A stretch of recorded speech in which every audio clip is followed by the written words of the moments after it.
আর একটা হাদিস স্পষ্ট, সবাই বলে কিনা জানি না, হাদিসটা আমি বলি।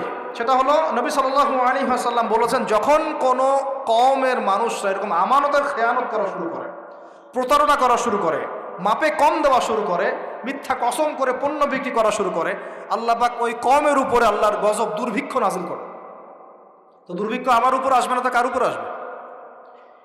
একটা বিষয় খুব অবাক হচ্ছিলাম যে করার চেষ্টা করছে, ওদের ওখানে ভূমিকম্প কেন? ভূমিকম্প তো আমার উপর হওয়ার কথা ছিল, কারণ আমরা তো দুনিয়ার পাপে লিপ্ত আছি। জেনা, ব্যভিচার, পরকিয়া, পতিতালয়, আল্লাহর সাথে কুফুরি, শিরক, মাপে কম দেওয়া, সুবহানাল্লাহ, এগুলো চলছে না আমাদের সমাজে। তাহলে আযাব পাওয়ার যোগ্য কি আমরা হই নাই? আমরা কি আযাব পাওয়ার যোগ্য হই নাই? আল্লাহ ছাড় দেন, ছাড়বেন না কিন্তু। যদি আমরা সতর্ক হয়ে ফিরে না আসি, আল্লাহ পাক ছাড়বেন না কিন্তু, মনে রাখি। আল্লাহ পাক আমাদের সবাইকে শিক্ষা নেওয়ার তৌফিক দান করুন। এখানে শুআয়ব আলাইহিস সালামের কওমের 4টা অপরাধ আমি বলেছি। এক, শিরক। আমার সাথে বলেন। একটা হলো শিরক, যেটা আমি ব্যাখ্যা করে দিলাম, 3 ভাগে হয়, কথায় হয়, কাজে হয়, চিন্তায় হয়। 2 নম্বর কুফর, যেটা মানে আল্লাহর বিধানকে অস্বীকার করা। 3 নম্বর হচ্ছে মাপে কম দেয়া, যেটা আমরা এখন অহরহ দিচ্ছি, ভেজাল, পণ্যে ভেজাল, এবং ব্যবসায়ীরা সতর্ক হয়ে যান। আর 4 নম্বর হচ্ছে কি, মানুষের সম্পদ অন্যায়ভাবে লুটে পুটে খাওয়া। এই যে দুর্নীতি, সুদ, ঘুষ, এগুলোর মধ্য দিয়ে আমরা সবার সম্পদ লুটে পুটে খাচ্ছি। এই 4টা পাপ করতো বলে আল্লাহ পাক কি করেছেন শোনেন। এই 4টা পাপ করতো বলে আল্লাহ রাব্বুল আলামিন কোরআনে, এই আল কোরআনুল কারীমে 4 বার এই আয়াত নাজিল করেছেন। কতবার? 4 বার। মিলও আছে, 4টা পাপ 4 বার আয়াত আল্লাহ পাক নাজিল করেছেন। যে ফাকাযযাবুহু, তারা শুআয়বের কওম শুআয়বকে অস্বীকার করলো। ফাকাযযাবুহু ফাআখাযাতহুমুর রাজফাতু ফাসবাহু ফি দারিহিম জাসিমিন। এই যে 4টা পাপ করতে থাকলো, আর শুআয়ব তাদেরকে দাওয়াত দিল আলাইহিস সালাম, তারা শুআয়বকে অস্বীকার করলো, তখন তাদেরকে পেয়ে বসলো আমার পক্ষ থেকে প্রচন্ড একটা ভূমিকম্প। বলেন নাউজুবিল্লাহ।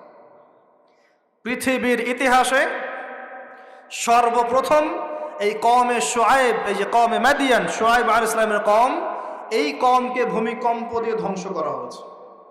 পৃথিবীর ইতিহাসে প্রথম কোন কওমকে ধ্বংস করা হয়েছে ভূমিকম্প দিয়ে? শুআয়ব আলাইহিস সালামের কওম, কওমে মাদিয়ানকে। কিভাবে? আল্লাহ পাক মেঘ দিয়েছেন, কালো মেঘ। তারা মনে করেছে খুব বৃষ্টি হবে, তারা সবাই এক জায়গায় জড়ো হয়েছে। তার আগে প্রায় 40 দিন পর্যন্ত বৃষ্টি নাই, খুব খরা, ফসল ফলছে না, দুর্ভিক্ষ হচ্ছে। যে মাপে কম দিলে দুর্ভিক্ষ হয়, দুর্ভিক্ষ হচ্ছে, কোনো ফসল ফলে না। তখন একদিন আল্লাহ পাক দিলেন কি, এই যে কালো মেঘ। সবাই মনে করলো হ্যাঁ এখন এবার বৃষ্টি হবে, এবার বৃষ্টি হবে, সবাই চলো, খুশি, সবাই খুব উৎফুল্ল। সবাই মিলে জড়ো হলো একটা জায়গায় যেখানে কালো মেঘ জমেছিল। আল্লাহ পাক ওই পুরো জায়গাটাকে ভূমিকম্প দিয়ে ধসিয়ে দিন মাটির মধ্যে। সর্বপ্রথম আল্লাহ পাক ভূমিকম্প দিয়ে ধ্বংস করলেন শুআয়ব আলাইহিস সালামের কওমকে 4টা অপরাধের কারণে। 1, তারা শিরকের পাপে লিপ্ত ছিল। 2, তারা কুফরির পাপে লিপ্ত ছিল। 3, তারা মাপে কম দিত। আর 4, তারা অন্যের সম্পদ অন্যায়ভাবে গ্রাস করে আত্মসাৎ করে খায়। এই 4টা পাপ আমাদের মধ্যে আছে কিনা ভাই? আছে কি না? এখন নবী সাল্লাল্লাহু আলাইহি ওয়াসাল্লাম আমাদেরকে সতর্ক করছেন, হে আমার উম্মত, তোমাদেরকে আল্লাহ মাফ করে দিবেন তোমরা যদি শিরকের পাপ না করো, কুফরি না করো, খালি লা ইলাহা ইল্লাল্লাহ মন থেকে পড়লে আল্লাহ মাফ করে দিবে ইনশাআল্লাহ। 5 ওয়াক্ত নামাজ ঠিক করে পড়ো, যাকাত দাও, রমজানের সওম রাখো, আমিরের আনুগত্য করো, একে অপরের প্রতি মহব্বত রাখো, ইনশাআল্লাহ আল্লাহ তোমাদেরকে মাফ করে দিবেন। কিন্তু তিনি সতর্ক করলেন। নবী সাল্লাল্লাহু আলাইহি ওয়াসাল্লাম বললেন, বাইনা ইয়াদাইস সাআহ। এইবার এই হাদিসগুলো একটু ভালো করে শোনেন, আস্তে আস্তে আমি শেষ করছি।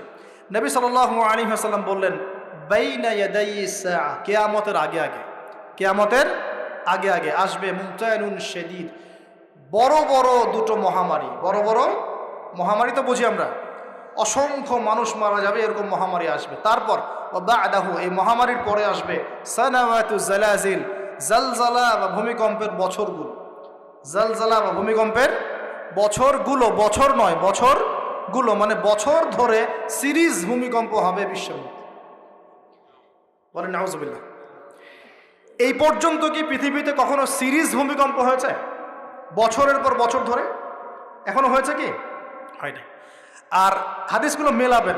নবীজি বলছেন বাইনা ইয়াদাইস সাআহ, কিয়ামতের আগে আগে মুতানুন শাদীদ, মহামারী ছড়াবে, প্রচন্ড বড় মহামারী। পৃথিবীতে যত মহামারী হয়েছে এগুলোর ইতিহাস ঘাটলে দেখা যাবে না কোন মহামারী কত বড় ছিল। সাম্প্রতিক মহামারী অনেক বড় ছিল। সাম্প্রতিক যে মহামারী চলে গেল, এটা পৃথিবীর অন্যতম বড় একটা মহামারী। আমি বলতে পারবো না যে এটাই সেই মহামারী যার কথা নবীজি বলছেন হাদিসে, এমনটা আমি বলতে পারবো না, কেউই বলতে পারবে না, কিন্তু হতেও তো পারে, পারে না? হতে পারে। তবে নবীজি স্পষ্ট বলছেন বা'দাহু, মহামারীর পরে আসবে সানাওয়াতু জালাজিল, জালজালার বছরগুলো, সিরিজ ভূমিকম্প হবে বছর জুড়ে। বলি নাউজুবিল্লাহ। কেন হবে? নবীজি বলছেন লা তাকুমুস সাআ, কিয়ামত হবে না হাত্তা ইউকবাদাল ইলম, যতক্ষণ পর্যন্ত না জ্ঞান উঠে যায়। এখন জ্ঞান উঠে যাচ্ছে না, কোরআন সুন্নাহর জ্ঞানকে মানুষ পরোয়াই করে না। মানুষ এখন বস্তুবাদী জ্ঞানকে বেশি প্রাধান্য দেয়, কোরআন সুন্নাহর জ্ঞানকে খুব কম মানুষই প্রাধান্য দিচ্ছে। বেশিরভাগ মানুষ বস্তুবাদী শিক্ষাকে প্রাধান্য দেয়। ইউকবাদুল ইলম, জ্ঞানকে কবজ করে নেওয়া হবে। নবীজি বলছেন এরপর কি হবে? ওয়া তাকসুরা জালাজিল, বেশি বেশি ভূমিকম্প হবে। ওয়া ইয়াতাকারাবুজ জামান, সময় সংক্ষিপ্ত হয়ে আসবে। এখানে অ্যামেজিং বিষয় হচ্ছে কি, প্রত্যেক ভূমিকম্পের সাথে সময় একটু একটু করে সংক্ষিপ্ত হয়। এটা রিসার্চ সায়েন্সের। কিভাবে? পৃথিবীর ভিতরে একটা জায়গা আছে যেটা উত্তপ্ত, লাভা, এখানে লাভা আছে। আর পৃথিবীর ভিতরটা কিন্তু গরম। উপরেরটা আমরা যদিও দেখি এরকম শিলা, পাহাড় ইত্যাদি, পৃথিবীর ভিতরে কিন্তু আছে লাভা, যেটা সবাই মোটামুটি জানেন। এর ভিতরে একটা জায়গা আছে, ইনার কোর বলে জায়গাটা, একদম ভিতরে। এখনকার সাম্প্রতিক গবেষণা বলছে যে ভূমিকম্পগুলোর প্রভাবে, পৃথিবীতে যত ভূমিকম্প হয়েছে এর প্রভাবে ইনার কোর আগে যেদিকে ঘুরতো এখন উল্টা দিকে ঘোরা শুরু করেছে। নাউজুবিল্লাহ। মনে রাখবেন কিয়ামতের অন্যতম আলামত কিন্তু সূর্য পশ্চিম দিক থেকে উঠবে, আর সময় সংক্ষিপ্ত হয়ে আসবে। নবীজি বলেছেন যে একটা বছর চলে যাবে একটা মাসের মতো, একটা মাস চলে যাবে একটা সপ্তাহের মতো, একটা সপ্তাহ যাবে একটা দিনের মতো, একটা দিন যাবে কেমন, নবী এটাও বলেছেন। নবীজি বলছেন একটা দিন যাবে একটা ঘন্টার মতো। মানে ঘন্টা মানে কি, যে ম্যাচের কাঠি জ্বালাতে যতক্ষণ সময় লাগে এতটুকু সময়ের মধ্যে মিনিট চলে যাবে। কিভাবে হবে এটা আল্লাহ ভালো জানেন। আবার দাজ্জালের হাদিসেও আছে, দাজ্জাল যখন বিশ্বে শাসন করা শুরু করবে তখন 40 দিন সে বিশ্বকে শাসন করবে। কতদিন? 40 দিন, যার প্রথম দিনটা হবে 1 বছরের সমান লম্বা। প্রথম দিন কত বছর? 1 বছর সমান লম্বা। কে জানে পৃথিবীর গতি থেমে যাবে কিনা, থেমে যেতেও পারে। আপনাদেরকে নিউজ দেয়, চায়না নাম তো শুনেছেন, চায়না একটা বাঁধ নির্মাণ করেছে, কৃত্রিম বাঁধ। ওর দেশে একটা কৃত্রিম বাঁধ নির্মাণ করেছে। এটা এত শক্তিশালী বাঁধ, ওখানে এত রড, সিমেন্ট আর এই ম্যাটেরিয়ালস ইউজ করা হয়েছে, যেটা এই পাকিস্তান, তারপর ইন্দোনেশিয়া, হ্যাঁ, বাংলাদেশ, এই যে দেশগুলো আছে, এই পুরো দেশটাকে, এই পুরো দেশের একটা বড় অংশকে এই কংক্রিটের নিচে ঢেকে ফেলা সম্ভব। এত বেশি কংক্রিট ইউজ করা হয়েছে, চায়না ইউজ করেছে, ওরা ইউজ করেছে। এবং বিশাল একটা পানির ফ্লো তারা সৃষ্টি করেছে, কৃত্রিম, এটা কিন্তু ম্যানমেড। তো আমি গতকাল রিসার্চ করতে গিয়ে দেখলাম যে তারা বলছে এই বাঁধটা নির্মাণ করার কারণে পৃথিবীর আহ্নিক গতির মধ্যে একটা পরিবর্তন চলে আসছে। মানুষের হাতের কামাই দেখেন। আর এখানে কিন্তু দাজ্জালের হাদিস এটাও বলা হচ্ছে যে পৃথিবীর প্রথম দিনটা, দাজ্জালের প্রথম দিনটা হবে 1 বছরের সমান লম্বা। কে জানে, হয়তোবা এমন কিছু হবে মহাবিশ্বে যে পৃথিবীর আহ্নিক গতিটার মধ্যে কোনো পরিবর্তন হবে, ঘূর্ণনে কোনো পরিবর্তন দেখা দিবে, হয়তোবা, আল্লাহ ভালো জানে। তা আমি বিশ্বাস করি এটা হবে, কিন্তু আমি বলি না কারণে যে মানুষ বলবে যে আপনি এত স্পেসিফিকলি কেমন করে বলতে পারেন। তা আমার বিশ্বাস যেরকম কিছু একটা হবে, মহাবিশ্বে এমন কিছু একটা হবে যাতে এই পৃথিবীর গতির মধ্যে একটা পরিবর্তন আসবে। না হলে দাজ্জালের একদিন কেমন করে 1 বছরের সমান হতে পারে? সাহাবীরা প্রশ্ন করলেন, ইয়া রাসূলুল্লাহ, আমরা তখন নামাজ কেমন করে পড়বো? নবীজি বললেন, অনুমান করে পড়ে নিবে, তোমরা এস্টিমেট করে করে অনুমান করে পড়ে নিবে যে কতটুকু সময় পর পর ওয়াক্ত হচ্ছে। তার মানে সাহাবীরা নামাজে তখনও সচেতন ছিলেন। তারপর দেখেন, ইয়াতাকারাবুজ জামান, নবী যেটাও বলছেন দাজ্জালের দ্বিতীয় দিনটা হবে এক মাসের সমান, আর তৃতীয় দিনটা হবে 1 সপ্তাহের সমান, বাকি দিনগুলো হবে তোমাদের দিনের মতোই। এটা হবে, বিশ্ববাসী দেখবে এগুলা। বিশ্বের সামনে ভয়ঙ্কর কিছু ঘটনা ঘটা এখনো বাকি আছে। বিশ্বটা এমন থাকবে না, এখন যা দেখছেন সব এমন থাকবে না। নবীজি বলছেন জ্ঞান উঠে যাবে যখন, এটা উঠে যাচ্ছে দিন দিন। মানুষকে এখন শেখানো হচ্ছে মানুষ বানর থেকে সৃষ্টি হয়েছে, এগুলো জ্ঞান, এগুলো জ্ঞান। ইসলামের জাজল্যমান ইতিহাসগুলোকে মানুষ ভুলে যাচ্ছে, এগুলো জ্ঞান। মানুষকে শেখানো হচ্ছে সমকামিতা ভালো জিনিস, এগুলো জ্ঞান। সমকামিতা ভালো জিনিস, এটা ব্যক্তি স্বাধীনতা। শেখানো হচ্ছে মানুষকে যে পর্দা, এগুলো কুসংস্কার, পর্দা কি কুসংস্কার, এগুলো জ্ঞান। জ্ঞান কাকে বলে? ওয়ুকবাদুল ইলম, মানে জ্ঞান উঠে যাচ্ছে, কবজ করে নেওয়া হচ্ছে। আর দেখেন আরেকটা হাদিস আসছে, আল্লাহ পাক কিন্তু কোরআন হাদিসকে তুলে নেবেন না। একটা হাদিসে আসছে আল্লাহ পাক কোরআন হাদিসকে তুলে নেবেন না, কিন্তু আলেমদের মৃত্যু হবে বেশি বেশি। আলেমদের জান কবজ করার মধ্য দিয়ে আল্লাহ পাক জ্ঞান উঠিয়ে নেবেন। একটু দেখেন না কয়জন আলেম আছে মাঠে, দেখেন তো কয়জন আলেম। আলেম তো অনেকেই আছে আলহামদুলিল্লাহ, কিন্তু বরেণ্য ওলামা যাদের কথা হাজার লক্ষ কোটি মানুষ শোনে, এমন আলেম কয়জন আছে দেখেন। আস্তে আস্তে প্রবীণ আলেমরা সব চলে যাচ্ছে। আর যে প্রজন্ম আমরা তৈরি করছি, এই প্রজন্মের কতজন ইলম অর্জন করে ওই চ্যালেঞ্জ বুকে নিয়ে জাতিকে সংস্কারের জন্য নেমেছে দেখেন একটু। আমাদের দুনিয়া পেয়ে বসেছে। আমাদের চিন্তা হচ্ছে মসজিদ ইমামতি নিয়ে, একটা তারাবি পড়াবো, ইমামতি করবো, একটা মাদ্রাসার মোহতামিম হবো, এতটুকুই আমার চিন্তা স্বপ্ন। কেন? স্বপ্ন থাকতে হবে যে আমি আমার জ্ঞান দিয়ে উম্মাকে পরিবর্তন করবো ইনশাআল্লাহ, এবং আল্লাহর জমিনে আল্লাহর দিন প্রতিষ্ঠা করে ছাড়বো ইনশাআল্লাহ। এরকম চ্যালেঞ্জ নেওয়ার মানসিকতা আছে কয়জনের খেয়াল করে দেখেন। আর হিউজ এই যুব সমাজ যারা জেনারেল লাইনে পড়ছে, তাদের মধ্যে কয়জন আলেম হচ্ছে একটু চিন্তা করুন। আর যারা দুই একজন উঠে আসার সুযোগ পাচ্ছে, তাদেরকে আবার মানুষ বুক ভরে রিসিভ করছে না, তারা হেল্প পাচ্ছে না, সহযোগিতা পাচ্ছে না, বরং হিংসার শিকার হচ্ছে, বিদ্বেষের শিকার হচ্ছে, আগ্রহ হারিয়ে ফেলছে। তা আমি এখানে এসে কী করবো, আমাকে তো বুকে টেনে নেয় আর কেউ নেয়, এমন মনে হচ্ছে মানুষের কাছে। তো জ্ঞান উঠে যাবে, কিন্তু শুধু কোরআন সুন্নাহ আল্লাহ পাক তুলে নেবেন না, এমনটা আল্লাহ পাক বলেন নাই। আল্লাহ বলেছেন, তার নবীর মাধ্যমে জানিয়েছেন যে আলেমদের মৃত্যু হবে, সংখ্যা কমে যাবে। সংখ্যা বেড়েছে না কমেছে? সত্যি কথা হচ্ছে আলেমদের সংখ্যা, বরেণ্য আলেমদের সংখ্যা কমছে দিন দিন। এখন আমরা শুধু তালেবে ইলম আছি। আর আমি দোয়া করি আমি তালেবে ইলম অবস্থায় থাকতে চাই, কারণ জ্ঞানের কোনো শেষ নাই। দোলনা থেকে কবর, জ্ঞান অর্জন করতেই থাকতে হবে। নবী মুসা আলাইহিস সালাম পর্যন্ত জ্ঞান অর্জন করতে গিয়েছেন খিজিরের কাছে আলাইহিস সালাম, জান নাই? নবী মুসা আলাইহিস সালাম বলছেন আমি সবচেয়ে জ্ঞানী মানুষ, আল্লাহ পাক বলছেন না, তুমি সবচেয়ে জ্ঞানী মানুষ না, ওই যে আমার বান্দা খিজির, ও জ্ঞানী মানুষ। তখন তিনি বলছেন আমি তার সাথে দেখা করতে চাই, জ্ঞান শিখতে চাই। হাল আত্তাবিউকা আলা আন তুআল্লিমানি মিম্মা উল্লিমতা রুশদা। তিনি গিয়ে বলছেন আমাকে কি আপনার সাথে রাখবেন, আল্লাহ পাক আপনাকে যা শিখিয়েছেন তার থেকে কিছু শেখাবেন? কে বলছে? নবী মুসা আলাইহিস সালাম। তো নবী মুসা আলাইহিস সালাম তালেবে ইলম হতে পারেন, আর আমরা কি ইয়া হয়ে গেছি নাকি? তো এই আন্তর্জাতিক খ্যাতি সম্পন্ন হাবিজাবি এগুলো বয়কট করেন, দরকার নাই এগুলো কোনো দরকার নাই। এমনি আমরা তালেবে ইলমই থাকতে চাই। আর আমরা শুধু দায়ী মাত্র, আপনাদেরকে হয়তো দাওয়াত দিতে পারবো, কিন্তু ফিকহের কঠিন মাসালাগুলো, গভীরতা, এগুলো আমরা বলতে পারবো না, এগুলো মুফতি সাহেবরা বলতে পারবে। তো বরেণ্য ওলামায়ে কেরামদের সংখ্যা কিন্তু কমছে। আমরা দোয়া করি আল্লাহ পাক সমস্ত মাজলুম ওলামায়ে কেরামকে মুক্তিদানের ব্যবস্থা করেন, এবং আল্লাহ পাক বাংলার জমিনে আলেমদেরকে দিয়ে ভরিয়ে দিন ইনশাআল্লাহ। আর জাহেলদেরকে আল্লাহ পাক আলেমের জায়গায় আনা থেকে আমাদেরকে হেফাজত করুন। আর আমাদের সবাইকে এই ট্রল পাগল হলে চলবে, ইস্যু পাগল হলে চলবে, সমালোচনা সংস্কৃতি লালন করা যাবে। আপনি মানুষ তৈরি করেন, মানুষ তৈরি করা অনেক কঠিন, নামিয়ে দেওয়া সহজ। আমরা এই জায়গায় আসতে অনেক কষ্ট করতে হয়েছে, কিন্তু নামানো কিন্তু খুব সহজ। একটা ইস্যু দিয়ে নামাতে পারেন, একটা ইস্যু সৃষ্টি করে নামাতে পারেন। এই জায়গায় আসতে কিন্তু অনেক কষ্ট করতে হয়। অতএব আল্লাহর দিনের সাথে গাদ্দারি করলে আল্লাহ পাক ছাড়বেন না, কিন্তু এটা মাথায় রাখবেন। আল্লাহ পাক আমাদের সবাইকে বোঝার তৌফিক দান করুন। নবীজি বলছেন কখন এই ভূমিকম্পগুলো আসবে, সিরিজ ভূমিকম্পগুলো কখন আসবে? যখন জ্ঞান উঠে যাবে এবং জালজালা বাড়বে, ইয়াতাকারাবু জামান, জামানা কাছাকাছি চলে আসবে। আরও বলছেন নবীজি যে তোমাদের মাল সম্পদ বৃদ্ধি পাবে, ফায়াফিদু, এবং মাল সম্পদ উপচে পড়বে তোমাদের। দিন দিন দেখছেন না যে যার স্যান্ডেল কেনার টাকা ছিল না, সে এখন উঁচু উঁচু বিল্ডিং তৈরি করতেছে, দেখেন না? এটাই তো নবী সাল্লাল্লাহু আলাইহি ওয়াসাল্লাম হাদিস জিবরিলে কি বলেছেন? ওয়ান তারাল হুফাতাল উরাতাল আলাতা রিয়া আশ-শাই ইয়াতাতাওয়ালুনা ফিল বুনিয়ান। নবীজি বলছেন কিয়ামতের অন্যতম নিদর্শন হচ্ছে সমাজের নগ্ন পদের খালি গায়ের রাখাল শ্রেণীর মানুষ উঁচু উঁচু বিল্ডিং নির্মাণের প্রতিযোগিতা করবে। এমনটা হচ্ছে না? সম্পদ বাড়ছে মানুষের, এটাও একটা কিয়ামতের সাইন। নবীজি আরও বলছেন ওয়াজাহরাতিল কায়নাত ওয়াল মুগান্নিয়াত, এবং বেশি বেশি বাদ্যযন্ত্র এবং নায়িকা নর্তকী, এগুলোর সংখ্যা বাড়ছে না? এগুলো বাড়ছে।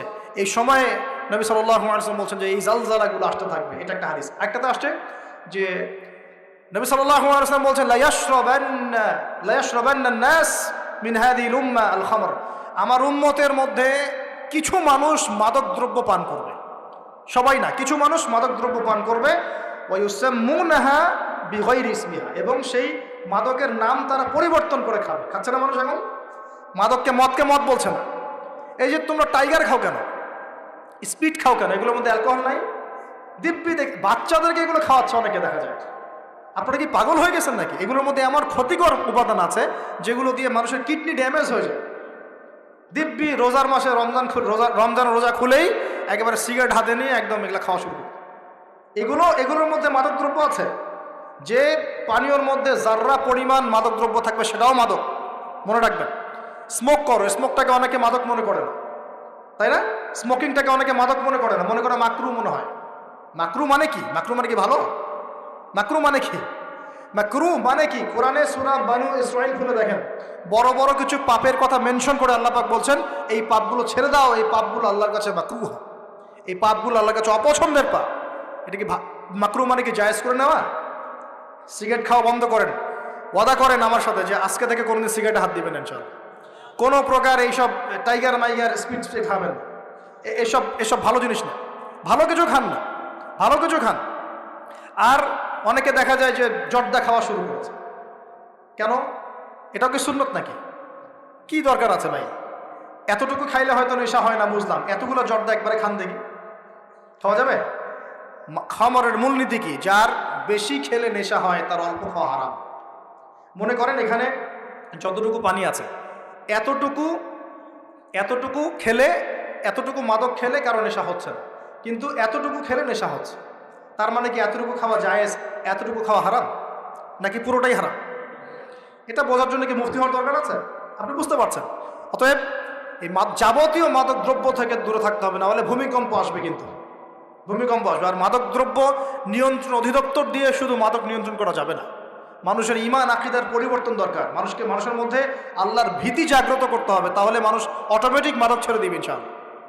আমরা কি যুবক ভাইদের কাছে ওয়াদা নিতে পারি ইনশাআল্লাহু তাআলা জীবনেও কোনোদিন মাদক খাবো না, জীবনে কোনোদিনও মাদকের ধার কাছে যাবো না ইনশাআল্লাহ।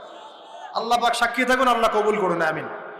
প্রিয় ভাইয়েরা, এটা নবীজি বলছেন লা ইয়াশরাবান্নান নাস মিন হাযিহিল উম্মতি খামরুন, আমার উম্মতের কিছু মানুষ খামর মাদক পান করবে, ওয়া ইউসাম্মুনাহা বিগায়রি ইসমিহা, এর নাম রাখবে ভিন্ন, অন্য নামে ডাকবে, মাদক বলে ডাকবে না। ইউযাফু আলা রুউসিহিমুল মাআজিফ, মাআজিফ মানে হচ্ছে বাদ্যযন্ত্র। মাআজিফ মানে কি? বাদ্যযন্ত্র। এখন বলেন তো মাথার কাছে বাদ্যযন্ত্র থাকবে মানে কি? কি বুঝলেন? কে বলেছে? ইয়ারফোন, ব্লুটুথ, এই যে আপনি যে মাথায় কানে দিয়ে রাখছেন, মাথায় আছে না? দেখেন নবী সাল্লাল্লাহু আলাইহি ওয়াসাল্লাম কতদিন আগে, 1400 বছর আগে এই হাদিস বলে গেছেন যে ওই সময় আমার উম্মতের একটা অংশ এরকম করে হেডফোন দিয়ে মাথা দিয়ে গান শুনবে, কানের ভিতরে গান, মিউজিক চলছে না? ওয়াল মুগান্নিয়াত, এবং তারা গায়িকা নায়িকা নর্তকী নাচায় না মানুষ? শহরগুলোতে গিয়ে দেখেন খালি গায়িকা নর্তকীর, শহরে যাওয়া লাগে, ফেসবুক ইউটিউব ঢুকলেই তো দেখা যায় সবখানেই নাচতে আছে আর কি। রাস্তাঘাট, ব্যাংক ব্যালেন্স, অফিস আদালত, সব জায়গায় নগ্নতা বেপরদামি চলে ফিরছে। আর এখন কিছু কিছু ওয়াইজ বের হয়েছে, প্রেম বিশেষজ্ঞ, মানে বসে বসে প্রেমের আলাপ করতে পারলে বাঁচে। আর এগুলো নিয়ে ট্রল করতে করতে ভাইরাল সব ইউটিউব ফেসবুক। চুলকি সুরসুরি আলাপ করতে ভালো লাগে এখানে। এই হারাম সম্পর্কের ভিত্তি ঘুরাই দিতে হবে। আমি বারবার বলি তোমাদেরকে যে একটা হালাল রিজিকের সোর্স তৈরি করো, তাড়াতাড়ি বিয়ে করে ফেলো। বিয়ে ছাড়া যৌন চাহিদা, লজ্জাস্থানের হেফাজত, এগুলো করার কোনো বিকল্প কোনো পথ নাই। যে পথগুলো দেখা যায় এগুলো হতাশা আরও বাড়ায় দিবে, এগুলো আপনাকে আরও জানোয়ার বানায় ফেলবে ভিতর থেকে। পর্নোগ্রাফির যুগ চলছে, মেয়েদের ইজ্জত আবরু রক্ষা করা খুব চ্যালেঞ্জের কাজ।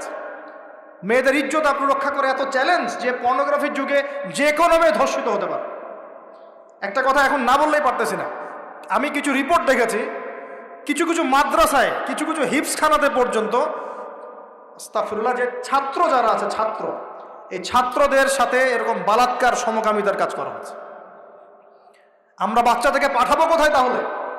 এটা আমাদের সাথে হবে কেন? বাচ্চাদেরকে কোথায় পাঠাবো তাহলে? ইউনিভার্সিটিতে গিয়ে তো ধর্ষিত হচ্ছে না? দেখলেন না কয়েকদিন আগে হল নিয়ে কি ঝামেলাগুলো হলো? দেখা গেল না যে বড় বড় নেতাদের মনোরঞ্জন করতে হয়? দেখেন নাই? ইডেনের কথা বলছি, দেখেন নাই? তারপরে বিশ্ববিদ্যালয়ে তো নগ্নতা চলছেই, ফ্রি মিক্সিং চলছেই, জেনা তো ফ্রি, এবং পতিতালয়ে সব 1500-2000 টাকা দিয়ে রাত পার করা যায়। এগুলো ফেসবুক ইউটিউব ঢুকলেই দেখা যায়। তার মধ্যে আবার চলছে এখন সমকামিতাকে এখন প্রমোট করা হচ্ছে। আবার এখন দেখা যাচ্ছে আস্তাগফিরুল্লাহ, কিছু ধর্মীয় প্রতিষ্ঠানেও সমকামিতা ছড়িয়ে পড়ছে। একটা বাচ্চা সেদিন আত্মহত্যা করেছে ঢাকায়। ওর পোস্টমর্টেম রিপোর্টে দেখা গিয়েছে যে, বলতে পারতেছি না আমি আসলে, ওর পোস্টমর্টেম রিপোর্টে দেখা গিয়েছে যে ছেলেটার যে পিছনের যে রাস্তা আছে না, এখানে যৌন নির্যাতনের চিহ্ন পাওয়া গেছে। কিভাবে বলতাম কথাটা বলেন, আপনাদেরকে বোঝানোর জন্য বললাম। একটা ছেলে হাফেজ হতে গিয়েছে মাদ্রাসায়, তার সাথে যদি টিচার এরকম কাজ করে, এই টিচারকে জাতির সামনে এনে ফাঁসি দেওয়া দরকার। তখন সবার একটা আক্কেল হবে, শিক্ষা হবে। পাপ তো পাপই, আলেম করলেও পাপ, জালেম করলেও পাপ, নাকি ওটা মাফ হয়ে যাবে নাকি? এই ঘটনাগুলো ঘটছে কেন? কেন ঘটবে এই ঘটনাগুলো? আল্লাহ পাক আমাদের সবাইকে বোঝার তৌফিক দান করুন। আর এই ঘটনাগুলো ঘটার অন্যতম কারণ হচ্ছে পর্নোগ্রাফি। মানুষ ভিতর থেকে এগুলো যখন মোবাইলে দেখা শুরু করে, দেখতে দেখতে দেখতে দেখতে ভিতরটা পশুর মতো হয়ে যায়। তখন শুধু মানুষ না, বাচ্চাকে পেলেও ধর্ষণ করবে, গরু ছাগল পেলেও ধর্ষণ করবে। আমি কিয়ামতের আলামতের হাদিসগুলো টুকটাক কিছু গবেষণা করেছি। শেষ জামানার এমন হাদিস আসছে যে মানুষ একসময় গরু ছাগলের সাথে জেনা করা শুরু করে।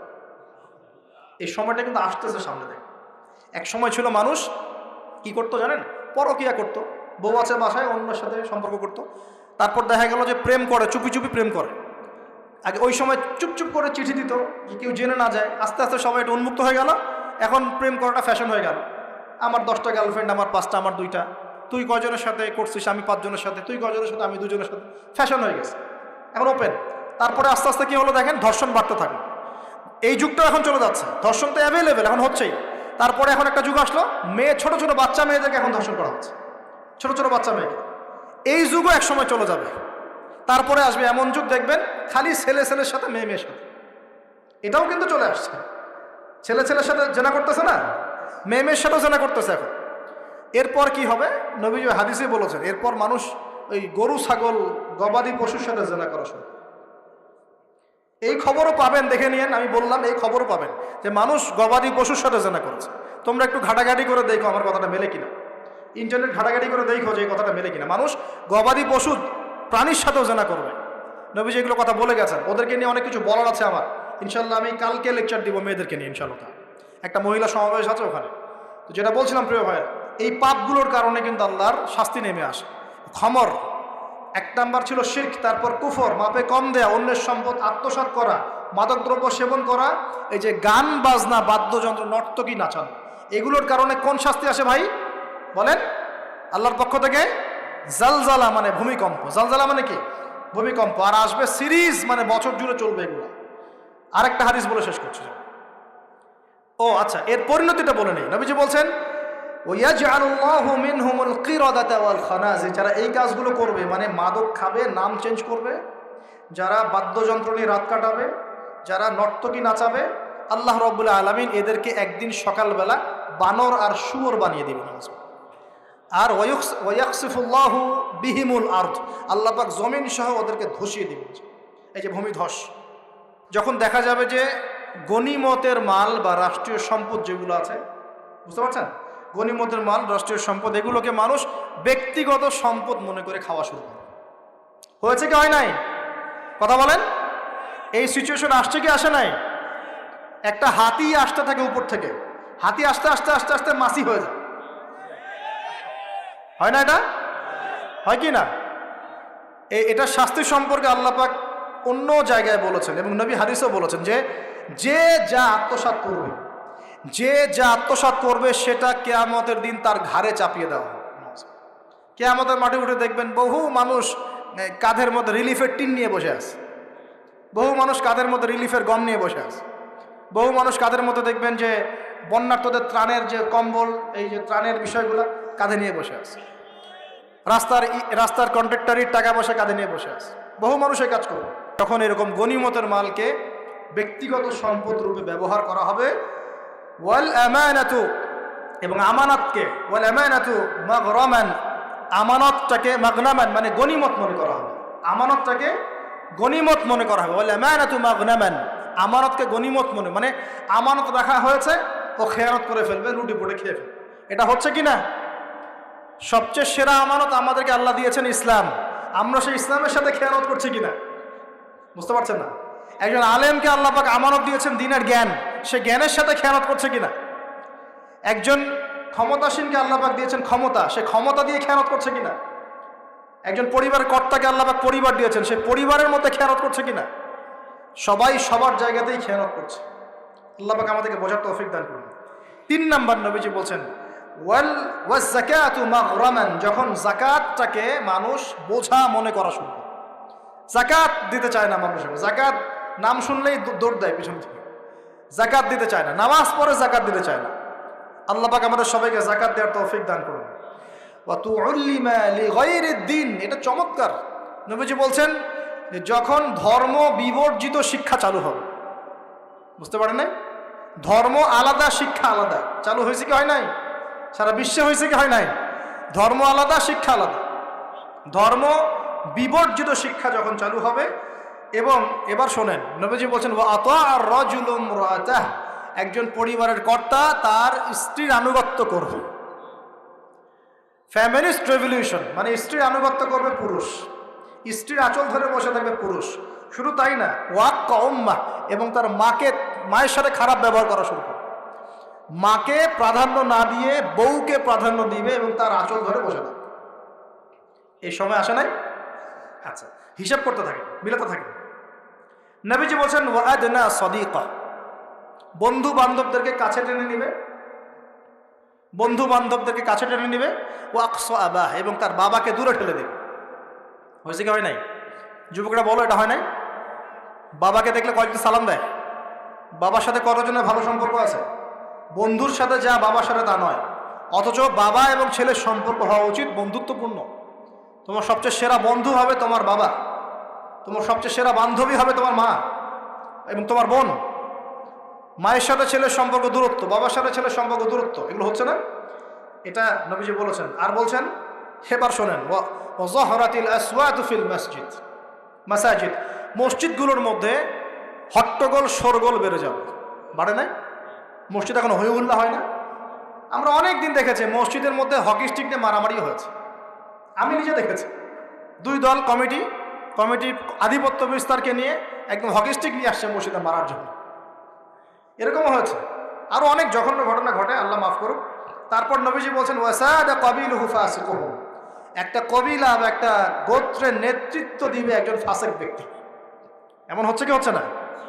হচ্ছে। ওয়াসাদা কাবিলুহু ফাসিকুহুম, তাদের মধ্যে যে ফাসিক সে দিবে নেতৃত্ব। নাউযুবিল্লাহ। নবীজি আরও বলছেন ওয়াকানা যাঈমুল কওমি আরযালাহুম, সমাজের সবচেয়ে নিম্ন শ্রেণীর মানুষ কওমের জিম্মাদার হয়ে যাবে। সুবহানাল্লাহ। নবীজি আরও বলছেন উকরিমা রজুল, একজন ব্যক্তিকে এই কারণে সম্মান করা হবে মাখাফাতা শাররি, তার ভয়ে তাকে সম্মান করা হবে। একজন ব্যক্তিকে তার ভয়ে, তার ক্ষমতার ভয়ে, তার টাকার ভয়ে, তার ক্ষমতার ভয়ে, তার জনবলের ভয়ে তাকে সম্মান করা হবে। এমনটা হচ্ছে না? হচ্ছে।